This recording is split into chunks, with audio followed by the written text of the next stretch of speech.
الحمد لله رب العالمين وأشهد أن لا إله إلا الله وحده لا شريك له وأشهد أن محمدا عبده ورسوله صلى الله عليه وعلى آله وصحبه الكرام أما بعد وقد ورد اسم الله العليم في أكثر من 150 موضعا. Donc nous allons étudier un des noms sublimes d'Allah subhanahu wa ta'ala qui est Al-Alim. Et ce noble nom d'Allah subhanahu wa ta'ala est venu ou a été mentionné de très nombreuses fois dans le Coran al-Karim. Plus de 150 fois. On trouve le nom d'Allah Al-Alim dans plus de 150 endroits du Coran. Qala ta'ala يخلق ما يشاء وهو العليم القدير وقال تعالى وكفى بالله عليما وقال تعالى ذلك تقدير العزيز العليم وقال تعالى إن الله سميع عليم. À titre d'exemple, dans Surat Ar-Rum, Allah subhanahu wa ta'ala nous dit sur la traduction des sens de ce verset, Allah crée ce qu'il veut et c'est lui le savant, le parfaitement capable, celui qui est parfaitement capable. Wa kafa billahi alima dans Surat An-Nisa, et Allah suffit comme savant. Wa qala ta'ala, et dans Surat Yasin, voici le décret du puissant et du savant. Et dans Surat Al-Baqarah, certes Allah est audient et savant. Al-Alim أي الذي أحاط علمه بالظواهر والبواطن بالظواهر والبواطن والإسرار والإعلان وبالعالم العلو والسفلي وبالماضي والحاضر والمستقبل فلا يخفى عليه شيء من الأشياء علم ما كان وما سيكون وما لم يكن أن لو كان كيف يكون أحاط بكل شيء علما وأحصى كل شيء عددا.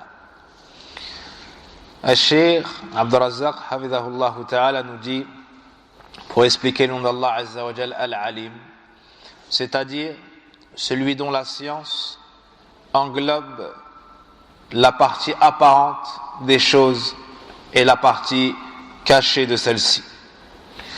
Ce qui est secret, tout comme ce qui est en public.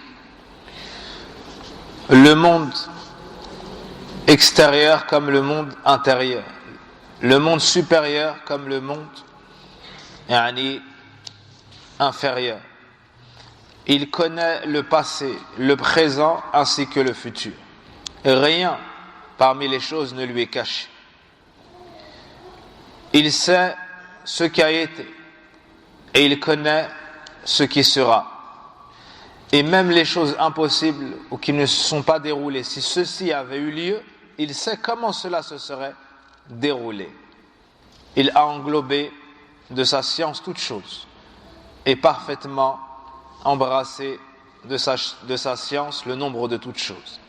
وقد جاء في القرآن الكريم بيان واسع علم الله عز وجل وأنه وسع كل شيء وأنه سبحانه أحاط بكل شيء علما. Et dans le noble Coran, on nous a parfaitement démontré ô combien la science d'Allah est vaste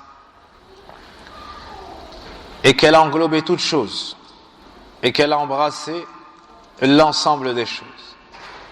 ذكر سبحانه سعة علمه في آيات وقال تعالى وسع ربي كل شيء علما أفلا تتذكرون وقال تعالى ربنا وسعت كل شيء رحمة وعلما وقال تعالى إنما إلهكم الله الذي لا إله إلا هو وسع كل شيء علما. Allah subhanahu wa ta'ala nous montre la vasteté de sa science dans de nombreux versets du Coran. Dans Surat Al-An'am,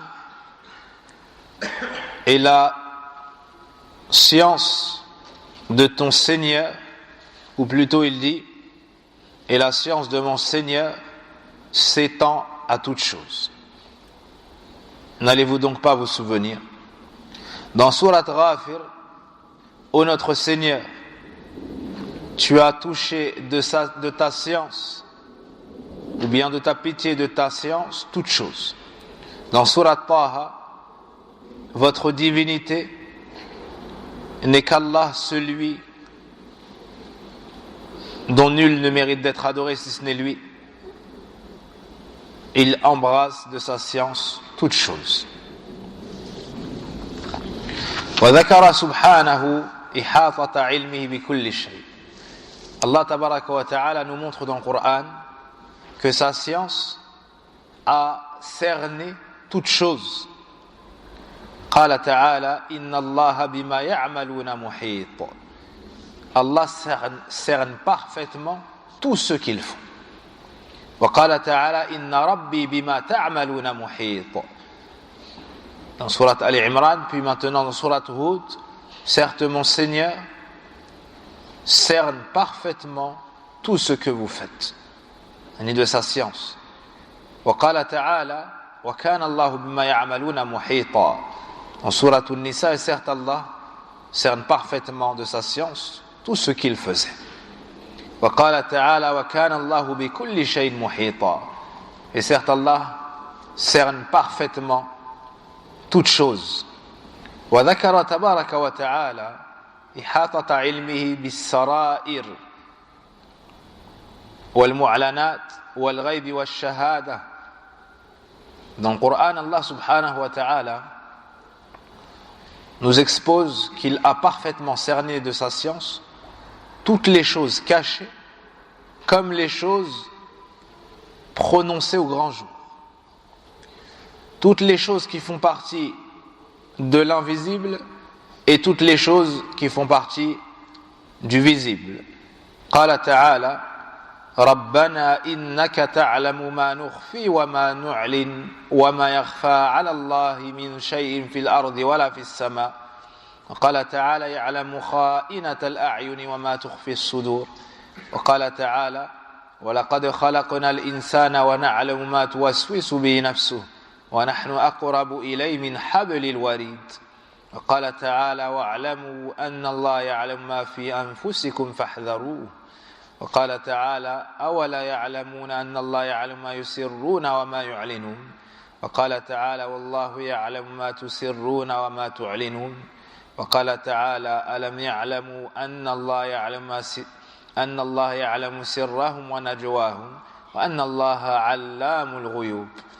وقال تعالى يعلم ما بين أيديهم وما خلفهم ولا يحيطون به علما. وقال تعالى وستردون إلى عالم الغيب والشهادة فينبئكم بما كنتم تعملون. Dans la suite de versets mentionnés par l'auteur Hafidhahullah Ta'ala, Allah Tabaraka wa Ta'ala nous montre que sa science est relative et a cerné tout ce qui est caché comme ce qui est visible, ce qui fait partie du monde invisible tout comme ce dont nous témoignons. Il nous dit dans Surat Ibrahim, ô notre Seigneur, tu sais ce que nous cachons comme ce que nous montrons, et rien ne peut être caché à Allah, que ce soit dans la terre ou dans le ciel. Wa qala ta'ala, que ce soit sur terre ou dans le ciel. Et dans Surat Ghafir, ya'lamu kha'inat al-a'yun, connaît la trahison des yeux, du regard, et ce que cachent les poitrines. Et ce que cachent les poitrines. Dans Surat Qaf, nous avons certes créé l'homme et nous savons ce que son âme lui suggère. Et nous sommes plus proches de lui que sa veine jugulaire. Wa qala ta'ala, dans Surat al-Baqarah, également dans Surat al-Baqarah, et sachez qu'Allah sait ce qu'il y a en vous, prenez donc garde. Dans Surat al-Baqarah, ne savent-ils pas qu'Allah sait ce qu'ils cachent et ce qu'ils montrent, ou ce qu'ils disent en cachette et ce qu'ils montrent. Dans Sourate An-Nahl, et Allah sait ce qu'ils cachent et ce qu'ils montrent. C'est-à-dire ce qu'ils disent sans se cacher. Dans Sourate At-Tawbah, ne savent-ils pas qu'Allah sait ce qu'ils cachent et ce qu'ils disent au grand jour? Et certes, Allah est connaisseur des choses de l'invisible. Dans Sourate Taha, il sait ce qu'il y a devant eux et ce qu'il y a derrière eux. Quant à eux, ils n'embrassent pas de leur science, ou bien ils ne l'embrassent pas de leur science. Ils ne peuvent le cerner de leur science. Dans Sourate At-Tawbah, puis vous serez retournés aux savants de l'invisible et des choses visibles, qui Allah vous informera de ce que vous faisiez.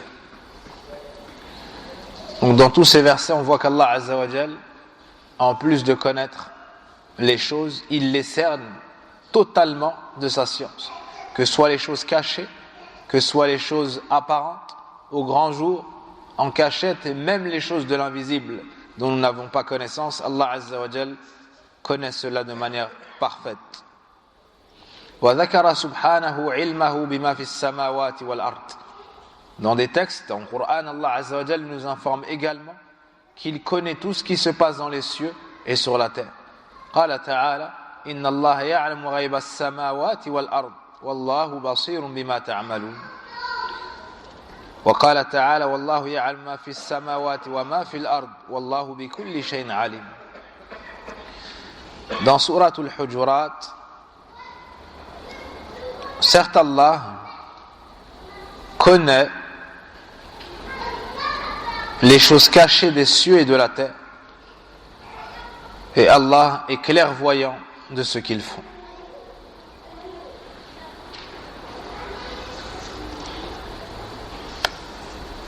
وذكر سبحانه اختصاصه بمفاتح الغيب فلا يعلمها إلا. Allah subhanahu wa ta'ala nous montre dans le Coran que seul lui a les clés de l'inconnaissable, de l'invisible. Personne n'en a connaissance si ce n'est lui. En faisant référence au verset قال تعالى وعنده مفاتح الغيب لا يعلمها إلا. À lui, ou bien lui seul détient les clés de l'inconnaissable, nul ne les connaît si ce n'est lui. ويعلم ما في البر والبحر. Il sait ce qu'il y a sur la terre ferme comme ce qu'il y a dans la mer. وما تسقط من ورقة إلا يعلمها. Il n'y a pas une feuille qui tombe sans qu'il le sache.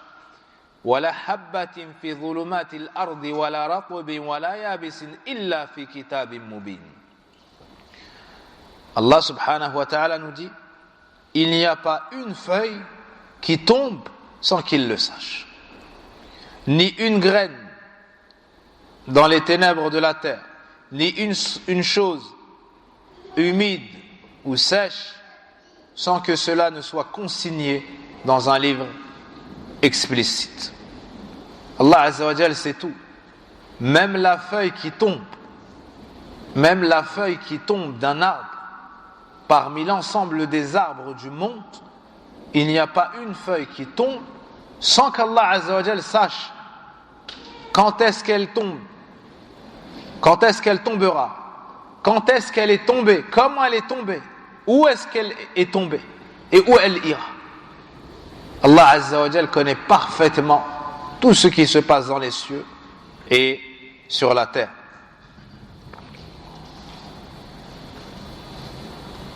S'il en est ainsi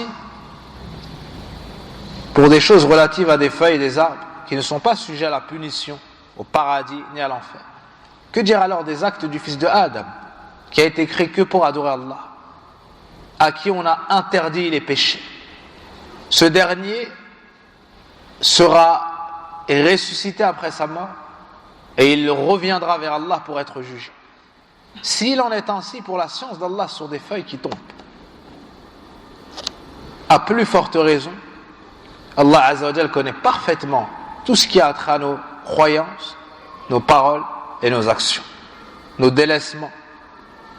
Donc ceci doit pousser le serviteur, comme ça viendra, à la crainte d'Allah Azza wa Jal, à savoir qu'Allah le surveille et a parfaitement connaissance de ce qu'il fait et ne fait pas.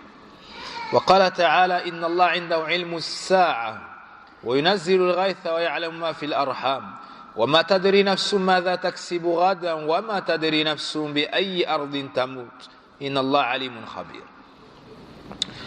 Dans Surat Luqman, Allah Azza wa Jal nous montre quels sont ces 5 points que seul lui connaît. Certes, Allah détient l'heure ou la science de l'heure, c'est-à-dire l'heure de la fin du monde. Wa yunazilul ghayth, il fait descendre la pluie, donc le temps, le moment auquel la pluie va tomber. Wa ya'lamu ma fil arham, il sait ce qu'il y a dans les matrices. Donc, est-ce que la femme ou la femelle a en son sein une portée, un enfant, quand est-ce qu'il va naître, quand est-ce qu'il va décéder.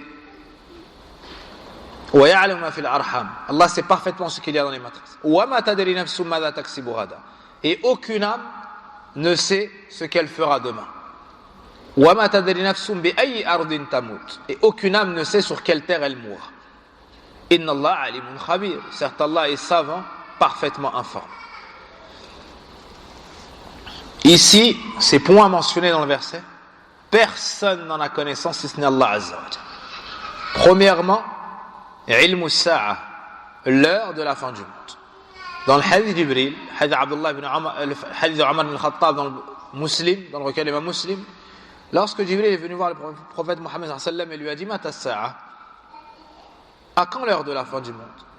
Qala mal mas'oulu anha bi'a'lama min as-sa'il. Le prophète sallam lui a répondu, celui à qui tu poses la question n'a pas plus de connaissances que celui qui lui pose la question. Jibril alayhi salam, c'est le meilleur ange, et le prophète Mohammed sallam, c'est le meilleur messager. Le meilleur messager parmi les anges, le meilleur messager parmi les humains, tous deux ignoraient l'heure de la fin du monde. S'il en est ainsi pour les meilleures créatures d'Allah Azza wa Jal, c'est le cas pour l'ensemble. Donc personne n'a connaissance de l'heure de la fin du monde si ce n'est Allah subhanahu wa ta'ala.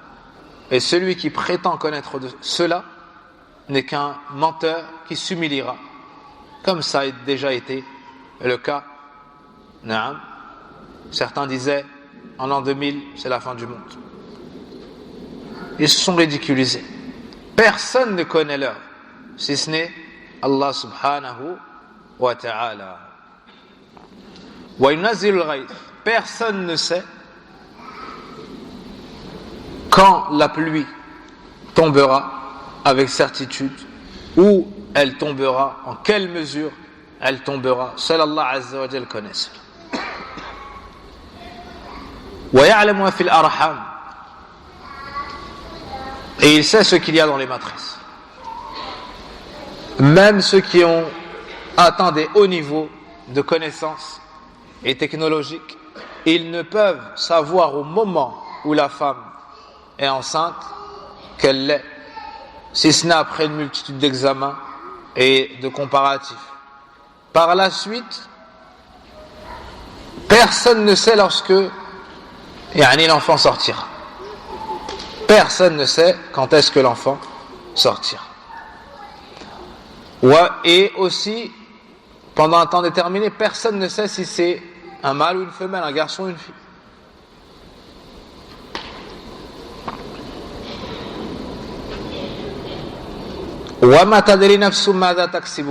Et aucune âme ne sait ce qu'elle fera demain. Donc personne ne connaît les choses du futur si ce n'est Allah subhanahu wa ta'ala. Et pour certains points, il nous a informés à travers la révélation. Comme dans Suratul Jinn.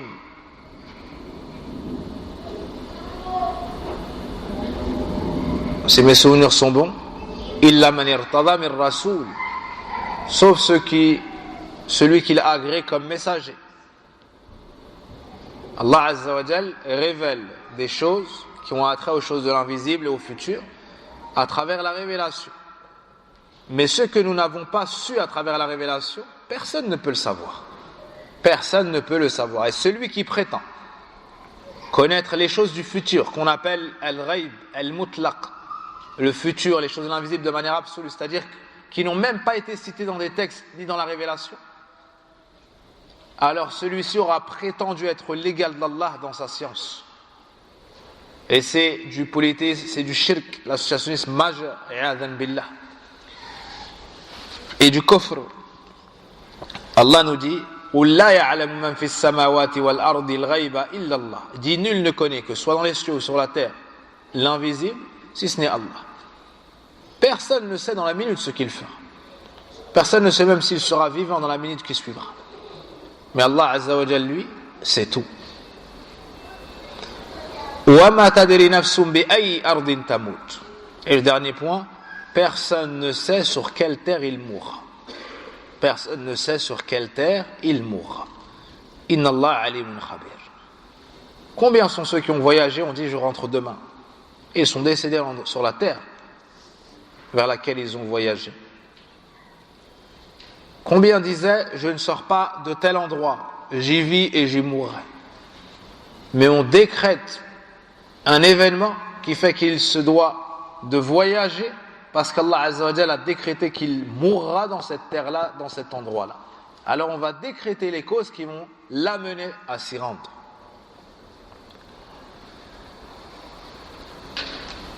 وقال تعالى الله يعلم ما تحمل كل أنثى وما تغيض الأرحام وما تزداد وكل شيء عنده بمقدار عالم الغيب والشهادة الكبير المتعال. Allah sait tout ce que portent les femmes ou les femelles.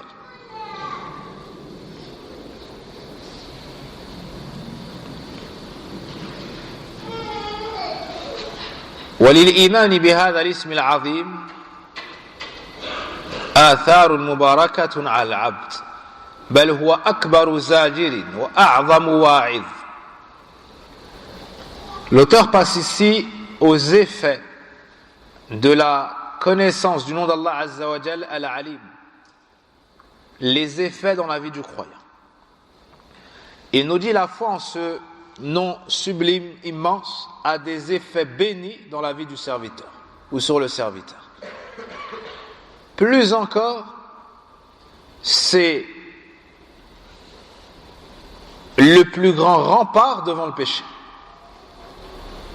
Le fait d'avoir connaissance du nom d'Allah Al-Alim, le savant de toutes choses, c'est la plus grande exhortation qui soit. Et la chose qui te repoussera le plus de commettre le péché. Plus la personne concrétise les effets de ce nom-là, Al-Alim, plus elle sera éloignée du péché.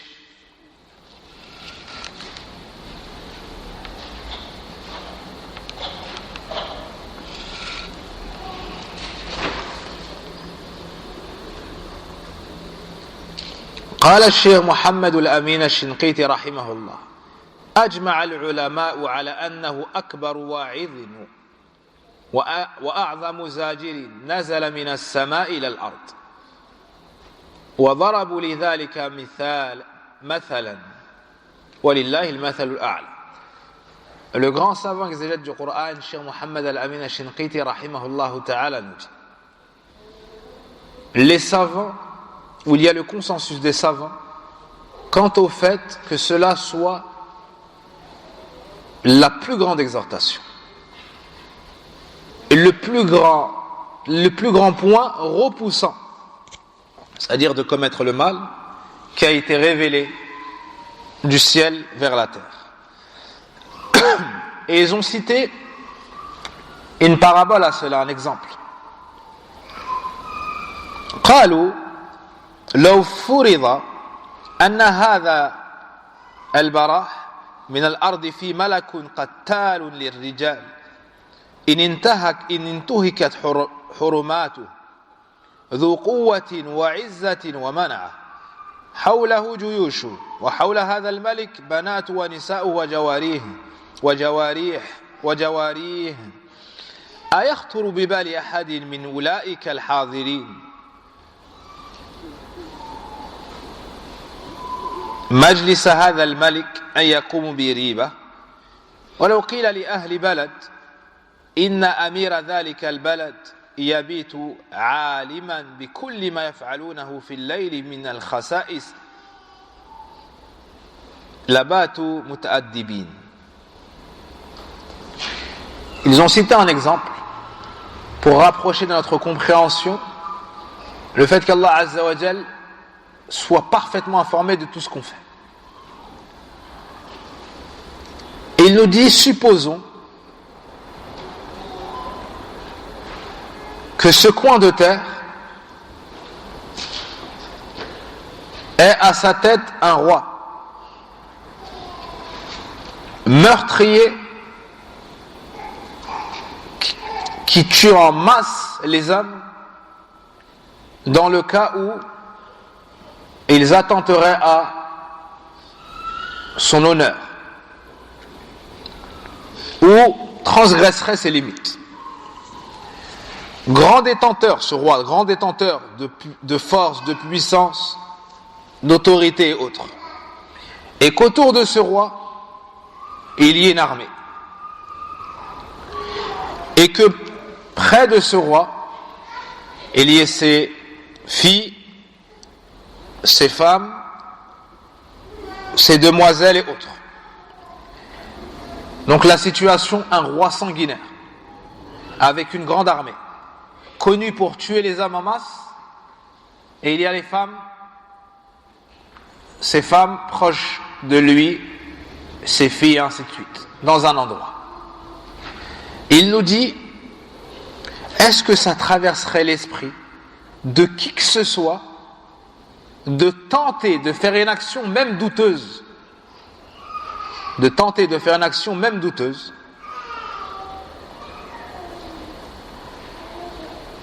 Et si on avait dit aux gens de cette contrée ou d'un pays que le gouverneur de ce pays ou de cette contrée passe la nuit ou dort en étant savant de tout ce que vous faites la nuit comme mauvaise chose, il nous dit, ils auraient passé la nuit en n'ayant que de bons comportements, en respectant toutes choses. Ça, c'est l'exemple d'un roi de dunya. وهذا خالق السماوات والأرض الملك الجبار يخبرهم في آيات كتابه لا تكاد تقلب ورقة واحدة من أوراق المصحف الكريم إلا وجدت فيها هذا الواعظ الأكبر والزاجر الأعظم بكل شيء عليم والله بما تعملون خبير يعلم ما تسرون وما تسقط من ورقة إلا يعلمها ولقد خلقنا الإنسان ونعلم ما توسوس به نفسه واعلموا أن الله يعلم ما في أنفسكم فاحذروا وما تكون في شأن وما تتلو منه من قرآن ولا تعملون من عمل إلا كنا عليكم شهودا إذ تفيضون فيه. Et voici le créateur des cieux et de la terre, le roi, dominateur suprême, qui les informe dans des versets de son livre. Il s'en faut de peu pour que pour chaque page du livre que tu tournes, tu trouves ce grand exhortateur, c'est-à-dire que tu trouves les noms d'Allah et les attributs d'Allah qui nous montrent qu'il est parfaitement savant, informé, qui nous surveille, et c'est tout. Puis il cite beaucoup d'exemples. Il est savant de toutes choses, il est parfaitement informé de ce que vous faites, il connaît ce que vous cachez, il n'y a pas une feuille qui tombe sans qu'il ne le sache. Il sait ce que vous insuffle vos âmes. Allah sait ce que vous avez en vous-même. Faites donc attention. Et d'autres versets encore. فينبغي علينا جميعا أن نعتبر بهذا الزاجر الأكبر والواعظ الأعظم وألا ننساه لألا نهلك أنفسنا. الشيخ عبد الرزاق حفظه الله تعالى nous dit: il nous convient donc à tous de prendre véritablement en considération ce grand avertisseur. Un az-zajir, c'est la menace. Naam, sont les points qui vont t'éloigner de commettre le mal. Ce grand exhortateur, il nous faut jamais l'oublier. Il nous faut ne jamais l'oublier. Tous ces textes qui nous montrent qu'Allah sait tout, qu'Allah connaît tout, qu'Allah nous surveille, et ainsi de suite, il faut toujours avoir cela présent à l'esprit, afin de s'éloigner du péché au moment où l'âme incitatrice au mal penche vers ce dernier. Car si on l'oublie, on périra. Ayadhan billah. قال ابن رجب رحمه الله: أكره رجل امرأة على نفسها وأمرها بغلق الأبواب فقال لها: هل بقي باب لم يغلق؟ قالت: نعم، الباب الذي بيننا وبين الله. فلم يتعرض لها. ورأى بعضهم رجلا يكلم امرأة فقال: إن الله يراكما سترنا الله وإياكما. Ibn Rajab rahimahullah ta'ala, dans son livre Sharh Kalimat al-Ikhlas, nous mentionne quelques histoires montrant les effets de cette connaissance. Le fait de savoir qu'Allah voit tout, qu'Allah sait tout. Concrètement, qu'est-ce que ça a eu comme effet sur des personnes pieuses avant? Il nous dit: un homme a contraint une femme à l'acte. Un homme a contraint, forcé une femme malgré elle. Et il lui a ordonné de fermer toutes les portes. Puis il lui a dit: reste-t-il une porte qui n'est pas fermée? Vous avez compris la situation? Dans une maison, cet homme-là a contraint une femme au péché. Et avant de commettre le péché, il lui a ordonné de fermer toutes les portes. Puis il lui a demandé: Hal baqiya babun lam yughlaq? Reste-t-il une porte qui n'aurait pas été fermée, qui n'a pas été fermée? Qalat na'am, elle a dit oui. Al-babu alladhi baynana wa bayna Allah. Allahu akbar. Oui, la porte qui est entre nous et Allah. La porte qui est entre nous et Allah. Immédiatement, il a laissé cette femme. La porte qui est entre nous et Allah. Falam yata'arrad laha. Il ne lui a commis aucun mal par la suite. Et un groupe de personnes ont vu un homme parler à une femme étrangère à lui. L'un d'entre eux leur a dit: Inna Allah yarakuma. Certes, Allah vous voit. Satarana Allah wa iyakuma. Qu'Allah nous couvre et qu'il vous couvre. Yani cette connaissance, cette science et les effets de cette connaissance, c'est le plus grand point qui aide le serviteur à se prémunir du péché. Lorsque la passion est ardente et que le désir est fort, il faut en face une chose qui tienne tête et qui pèse plus lourd. Et qui pèse plus lourd. Ibn al-Qayyim rahimahullah ta'ala dit: c'est la base de tout ça, c'est deux grandes choses. Hubbun mu'allaq, un amour intense, wa faraqun muz'ij, et une peur dérangeante. Une peur dérangeante. La perfection de l'amour que tu portes à Allah subhanahu wa ta'ala, ça va t'éloigner du péché. Tu vas pas désobéir à celui que tu aimes par-dessus tout. Tu vas faire prévaloir ce qu'Allah aime parce que tu l'aimes plus que tout. Et si cela ne suffit pas, faraqun muz'ij, une grande peur dérangeante. Cette peur-là, elle te dérange, elle t'empêche de commettre le mal, le haram. قال الله تعالى يعلم خائنة الأعين وما تخفي الصدور فمن تأمل هذا وتدبره كان له في أعظم زاجر وأكبر رادع. Allah connaît la trahison du regard ou des yeux et il sait ce que cachent les poitrines. Celui donc qui médite tout cela et y prête grandement attention trouvera la plus grande menace et le plus grand rempart. Celui qui a ces sens-là, cette science-là, naam, ça l'éloignera de commettre le péché. قال ابن كثير رحمه الله تعالى في معنى الآية يخبر تعالى عن علمه التام المحيط بجميع الأشياء جليلها وحقيرها صغيرها وكبيرها دقيقها ولطيفها ليحذر الناس علمه فيهم فيستحيوا من الله حق الحياء ويتقوه حق التقاه وحق التقوى ويراقبوه مراقبة من يعلم أنه يراه فإنه تعالى يعلم العين الخائنة وإن أبدت أمانة ويعلم ما تنطوي عليه خبايا الصدور من الضمائر والسرائر.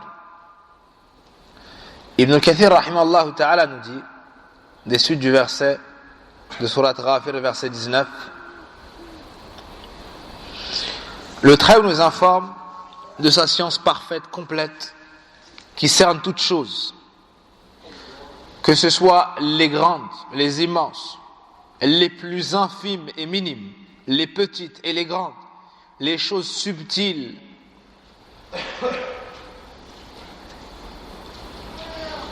les choses précises et subtiles, tout cela afin que l'homme fasse attention à cette connaissance qu'a Allah de lui. Cela le poussera alors à avoir honte, à avoir de la pudeur envers Allah véritablement, et à craindre Allah d'une crainte véritable, et à sentir qu'Allah les surveille réellement, et avoir pleinement connaissance quant au fait qu'Allah sait ce qu'ils font et les voit, sait ce qu'il fait et le voit. Et certes, Allah a connaissance de l'œil trompeur qui trahit, même si en apparence il montre qu'il est de confiance ou droit.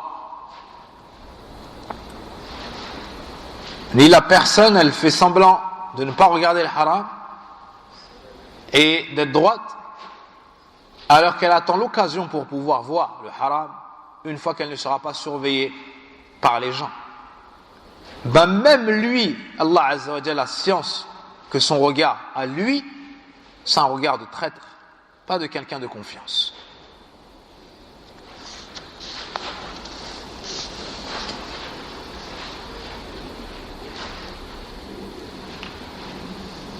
Allah Azza wa Jalla sait ce que couvre le contenu des cœurs, des poitrines et toutes choses cachées. وكثيرا ما يأتي اسم الله العليم في سياق الأعمال وجزائها ليوقظ القلوب وينبه العباد على أهمية إكمالها وإصلاحها ليرغبهم ويرهبهم والله وحده الموفق la rabba siwa wa la ilaha ghayruh. Et souvent, le nom d'Allah Al-Alim, le savant, vient dans des contextes où il y a la mise en pratique d'actions et la rétribution mentionnée pour les actions. Et la sagesse de cela est de réveiller les cœurs.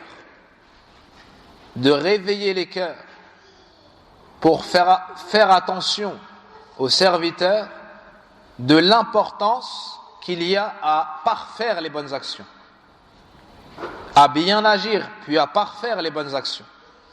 Dans cela, on nous encourage à faire le bien et on nous fait peur de faire le mal. Quand on te dit « Adore Allah comme cela, Allah sait ce que tu fais ». Comme tu vas te rappeler qu'Allah sait, tu vas bien faire l'action.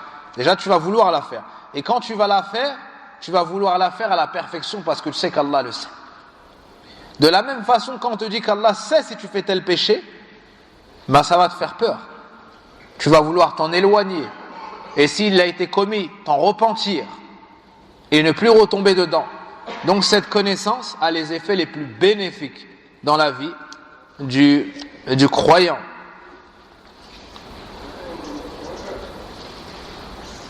Et c'est Allah uniquement qui accorde la réussite. Nul Seigneur en dehors de lui et nulle divinité n'est digne d'être adoré si ce n'est lui. Donc il nous faut connaître et méditer ce nom et les versets qui ont été mentionnés comprenant ce nom et tirer des leçons de ce qui nous a été mentionné et trouver en nous, et sur nous et dans notre vie au quotidien désormais les effets de la connaissance de ce nom, à savoir la motivation dans les bonnes œuvres. Et cela nous pousse aussi à la sincérité. Le fait de savoir qu'Allah, c'est toute bonne action que tu mets en pratique. À ce moment-là, tu auras besoin de qui après Allah Azza wa Jal pour noter tes bonnes actions ou pour te féliciter pour tes bonnes actions? Tu sais qu'Allah Azza wa Jal le sait, ça te suffit pour le faire. Celui qui prie dans la nuit, il n'est vu de personne. En quoi ça lui a nu que personne ne l'ait vu, sachant qu'Allah subhanahu wa ta'ala, celui qui récompense, rétribue, protège, met au paradis, lui l'a vu. À quoi ça va te servir qu'une personne t'ait vu faire telle aumône ou aider telle ou telle personne, après qu'Allah Azza wa Jal, le savant de toutes choses, t'ait vu, t'ait entendu,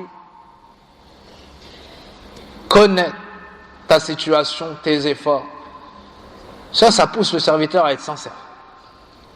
Et ça pousse à ne pas délaisser la bonne action lorsqu'on ne le récompense pas dans ce bas monde en apparence, ou quand on ne fait pas ses éloges dans ce bas monde, et ainsi de suite. Certaines personnes font le bien, puis lorsqu'on ne fait pas leurs éloges, ou lorsqu'on ne leur accorde pas une place toute particulière, elles abandonnent le bien. Ça, c'est un manque de sincérité. C'est un manque de connaissance de ces noms-là.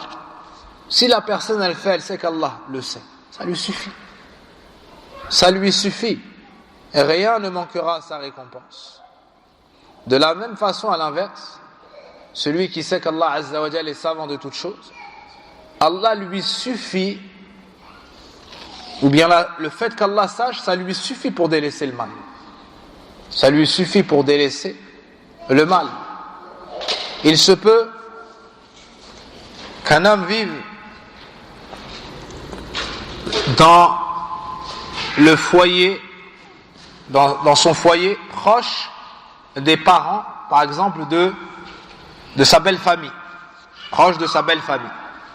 Alors il va honorer les parents de son épouse, honorer la femme. Il va montrer qu'il est bon. Puis une fois que les parents seront décédés, par exemple, les beaux-parents décédés, ou bien une fois qu'il sera loin d'eux et qu'ils n'auront pas connaissance, à ce moment-là, il va mal la traiter.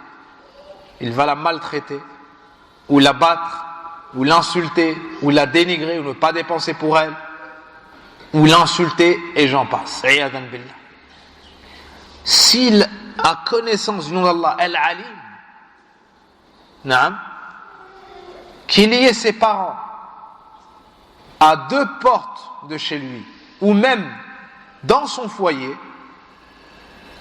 ou dans un autre pays ou même continent, ça ne changera rien en sa piété dans ce domaine-là. S'il agit mal, ça ne sera pas parce que ses parents ne sont plus là. Quant à celui qui agit ainsi, c'est clairement parce qu'il a un manque de iman au nom d'Allah Azza wa Jal, Al-Alim, soit dans la compréhension, soit dans la mise en pratique des fruits, des actions qui découlent de cette connaissance. Pareillement, le jeune qui a grandi dans une famille pieuse, qui a été préservé, ou celui qui a qui est connu, on va dire, dans son lieu de résidence, il craint Allah, il est connu pour le bien, mais une fois qu'il voyage à l'étranger, pour une raison ou une autre, pour le commerce ou autre, alors il délaisse la piété et il commet des péchés. Puis quand il revient, en apparence il observe la droiture et la piété. Ça, c'est très dangereux. Il se peut que cette personne-là finisse avec une mauvaise fin. Il se peut qu'il finisse avec une mauvaise fin et qu'Allah l'abandonne au moment de son décès, qu'il perde. Et Allah Azza wa Jalla a vanté les mérites de Yusuf alayhi salam, le prophète, fils du prophète d'Allah Azza wa Jalla, du fait qu'il était étranger, loin de sa famille. Malgré ça, lorsque Maratul Aziz rawadathu, قال معاذ الله إنه ربي أحسن مثواي إنه لا يفلح الظالم. Dans l'histoire de Yusuf alayhi salam, lorsque l'épouse de l'Aziz a tenté de le faire succomber à ses charmes et au péché, pour le faire tomber dans le péché, qu'Allah m'en préserve. Il s'est souvenu d'Allah Azza wa Jal et s'est sauvé vers Allah Tabaraka wa Ta'ala de par la science qu'il avait qu'Allah Subhanahu wa Ta'ala le voit, le surveille et que c'est son meilleur allié et que s'il revient vers lui pour chercher le secours, Allah le secourt. Naam. L'homme qui sort pour travailler, il n'est vu de personne, il a le choix dans l'entreprise de voler. Il a le choix de pas venir et de noter qu'il était présent, de faire noter par une tierce personne qu'il était présent, pour ceux qui pointent. Il a le choix de prendre des choses du travail qui ne lui sont pas permises et de les ramener chez lui. Il a le choix de tricher et de s'enrichir en apparence. Qu'est-ce qui va l'empêcher de trahir son responsable? C'est une seule chose. C'est Al-Alim. C'est Al-Alim, c'est le fait qu'il sache qu'Allah c'est Al-Alim, il est savant. Comment est-ce que je vais voler au travail alors qu'Allah est Alim? Je me cache de qui? Je me cache du patron, c'est une créature, il est mort, il est né, il va mourir demain. Je me cache de qui? De mes camarades, de mes collègues. Mes collègues, ils ne m'avancent pas le bien, ils ne repoussent pas de moi le mal. Ils ne me font pas mourir ni ne me ressuscitent. Ils ne me jugeront pas, ni ne me sauveront de l'enfer, ni ne peuvent me faire entrer au paradis. Mais celui duquel il te faut te prémunir, afin qu'il ne voit pas de toi, n'entende pas de toi, n'ait pas science de toi, que tu sois dans le haram. Ainsi, il y a l'amana dans le travail. Ainsi, il y a l'amana dans le commerce. Ainsi, il y a l'amana dans les transactions. Qu'est-ce qui fait que la personne arrive à trahir, à tricher, à voler et autres? C'est parce qu'elle a délaissé ces sens-là desquels nous parlons. Le nom d'Allah Al-Alim, Allah subhanahu wa ta'ala a une science parfaite et complète qui touche et embrasse et cerne toutes choses sans exception. Sans exception.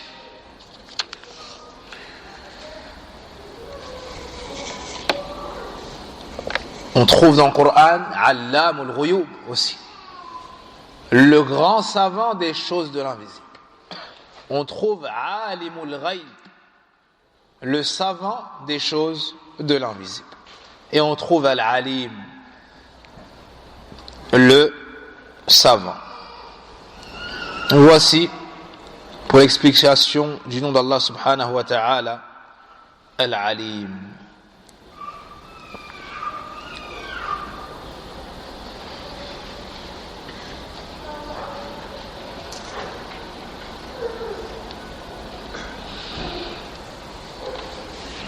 Et un rappel par la même occasion,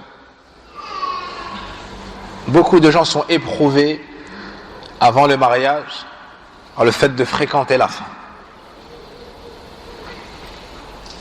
Des gens qui s'apparentent même à la piété ou la science ou autre. Et ça, c'est une chose qui est gravissime, par laquelle les gens sont tentés et éprouvés. Et dans cela, il y a un manque de piété, mais en plus de tawakkul. Comme si, sans passer par cette étape-là, ils ne pourront pas trouver la personne adéquate et avoir le bonheur par la suite. C'est-à-dire, sans désobéir à Allah, il n'y aura pas le bonheur. Et ça, c'est une mauvaise opinion d'Allah subhanahu wa ta'ala. Et avec l'apparition de nombreux moyens de communication, c'est devenu une calamité. C'est devenu une calamité. L'homme va sur des sites internet lorsqu'il tarde à se marier. La femme va sur des sites ou Facebook ou autres lorsqu'elle espère se marier ou autre. Donc il nous faut nous rappeler mutuellement la crainte d'Allah subhanahu wa ta'ala et le fait de se repentir de ça et délaisser ça et s'éloigner de ça et de couper les causes. C'est pas le fait de ne pas faire, parce qu'en temps de faiblesse la personne elle peut retourner à ça. Il faut briser la cause qui permet de tomber dans cette chose-là. Si ce sont des numéros, il faut les effacer. Si ce sont des sites, il faut enlever internet et ainsi de suite. Il faut enlever à la base la source du problème. La source du problème. Mais combien sont ceux qui travaillent dans les irtilat, travaillent dans les endroits où il y a beaucoup de fitna, et ils tombent dans le haram, alors qu'à la base, ça ne traversait même pas leur esprit de commettre le haram. Jusqu'à tomber dans les péchés les plus graves, alors qu'ils ne sont pas des gens de la perversion à la base. Mais le laxisme et le fait de se sentir en sécurité et de compter sur sa piété au lieu de compter pleinement que sur Allah et d'avoir peur du péché, ça amène à ces problèmes-là, à des fréquentations avant le mariage, puis à se donner des excuses lorsque le cœur est épris et lorsque le cœur est dans ses passions et dans son ivresse, à se donner des excuses pour ne pas cesser et dire de toute façon je vais me marier, par exemple. Ou mais je fais rien de mal, je fais que de parler, d'autres font pire que moi, ou et ainsi de suite. Un homme est venu voir le prophète alayhi salatu wassalam et lui a dit: Ya Rasulallah, i'dhan li fi zina, accorde-moi la permission de commettre la fornication. Il était éprouvé. Il est parti voir le prophète sallam, il lui a demandé est-ce qu'il pouvait avoir une autorisation particulière de par cette grande épreuve qui le touchait. Le prophète sallam l'a éduqué de sorte à couper ce point-là, mais à sa source, à sa base. Pas repousser le problème seulement. Il lui a dit: Atardahu li ummik, est-ce que tu agréerais cette chose-là s'il s'agissait de ta propre mère? Il lui a dit non. Il lui a dit kadhalika an-nas. Il lui a dit pareillement pour les gens, ils ne l'agréent pas pour leur mère. Atardahu li ibnatik, li ukhtik, li khalatik, li ammatik. Et il lui a mentionné les femmes proches de sa femme. Et à chaque fois il disait non, j'accepte pas ça pour. Non, je n'accepte pas. Et il lui a dit pareillement pour les gens. Puis il a fait dua, il a demandé à Allah de purifier sa poitrine.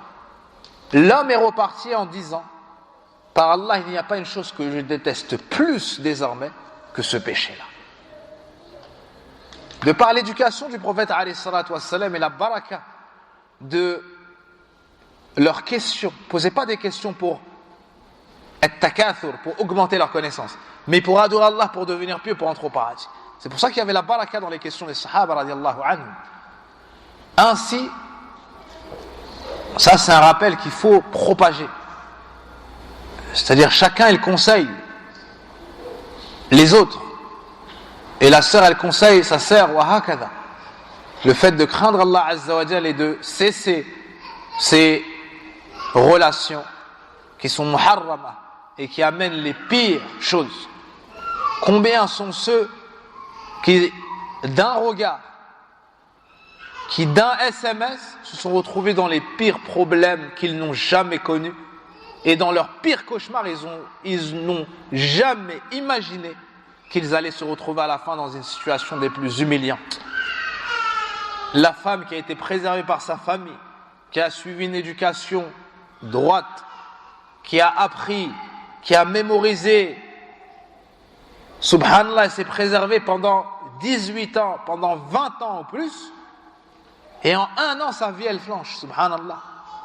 Quand elle rencontre de mauvaises fréquentations, et quand elle commence à échanger avec des hommes, et quand elle commence à ne plus voir que c'est une proie pour le pervers, à ce moment-là elle est séduite, à ce moment-là elle ne peut plus se défaire de communiquer avec cet homme-là par des écrits, puis des appels, puis des rencontres, jusqu'à ce qu'elle finisse par sacrifier son honneur,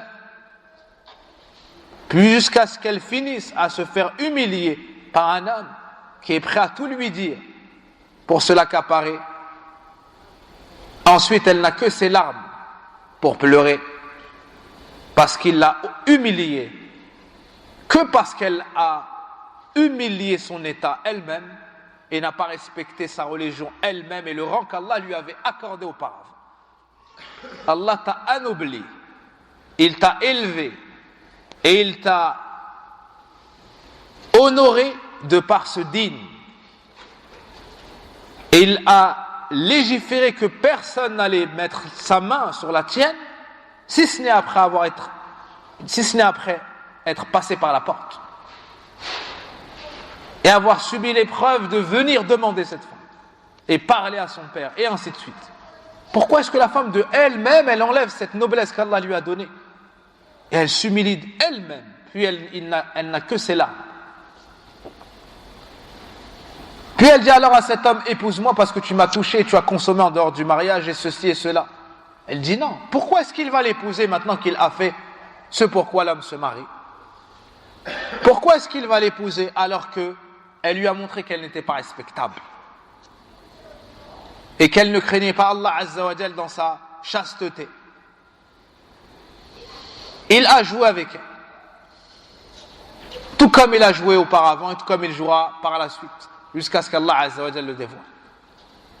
Et elle, soit elle va se repentir, regretter sincèrement et voir qu'elle est tombée dans un piège du shaitan parmi les djinns et les humains, soit elle va céder aux insufflations du shaitan qui essayera de la faire désespérer du repentir et de la miséricorde d'Allah.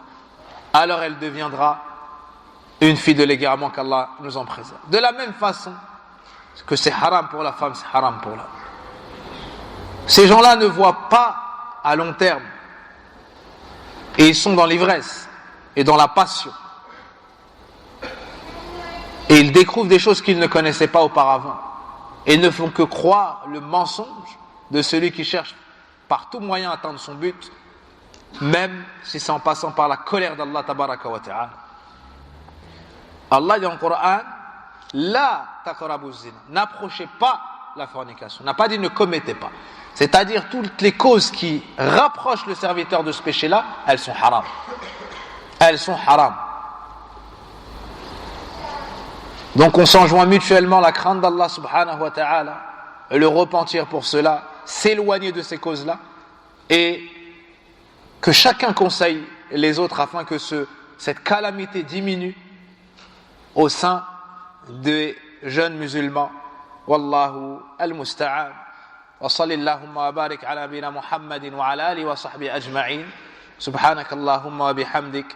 Ashhadu an la ilaha illa ant. Astaghfiruka wa atubu ilayk.